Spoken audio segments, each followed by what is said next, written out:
সিলেটের সাদা পাথর প্রাকৃতিক সৌন্দর্যের এক অনন্য নিদর্শন।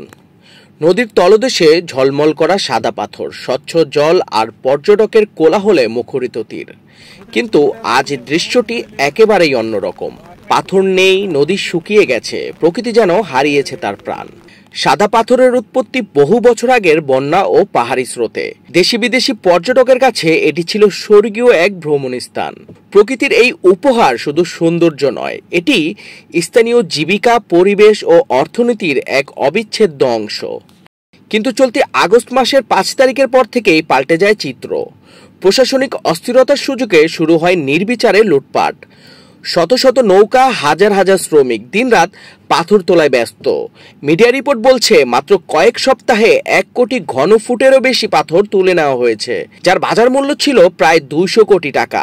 এটি শুধু অর্থনৈতিক ক্ষতি নয়, এটি এক বিরাট পরিবেশগত বিপর্যয়।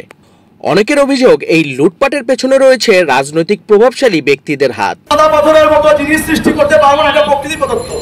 যদি আমরা রক্ষা করতে না পারি, আমাদের বাংলাদেশ সৌন্দর্য হারাবে। আমরা লুটকারীর পক্ষে না, অন্যায়কারীর যে দলই হোক, আমরা অন্যায়কারীর পক্ষে অবস্থান নিব, রাজপথে থাকব।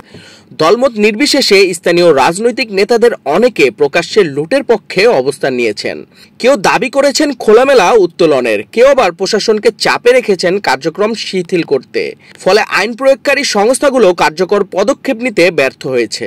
যারা জড়িত আছেন, রেসপন্সিবল অথরিটি অ্যান্ড পারসন, যদি গভর্নমেন্টের কোনো সংস্থার কোনো ব্যর্থতা থেকে থাকে, তারা জড়িত থাকেন, এবং যদি কোনো ব্যক্তি জড়িত থাকেন তাদের বিরুদ্ধে লিগ্যাল অ্যাকশন নেওয়ার জন্য, এবং সেখানে গভর্নমেন্টের কি পরিমাণ ফিনান্সিয়াল এবং পরিবেশগত ক্ষতি হয়েছে সেটা একটা রিপোর্ট দেওয়ার জন্য। অবশেষে 13 ও 14 আগস্ট যৌথ অভিযান চালায় প্রশাসন।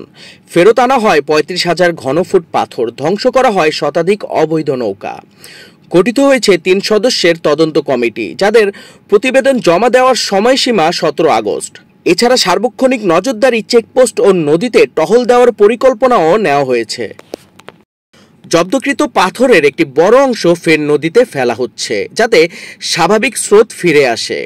তবে বিশেষজ্ঞদের মতে, যদি অবিলম্বে কঠোর পদক্ষেপ না নেওয়া হয়, সাদা পাথর হয়তো ইতিহাসের পাতায় স্থান নেবে, বাস্তবে নয়। সাদা পাথরের ভবিষ্যৎ নির্ভর করছে আমাদের সম্মিলিত ইচ্ছাশক্তির উপর। প্রশ্ন একটাই, আমরা কি প্রকৃতির এই অমূল্য সম্পদকে রক্ষা করব, নাকি নীরবে এর শেষ দেখব?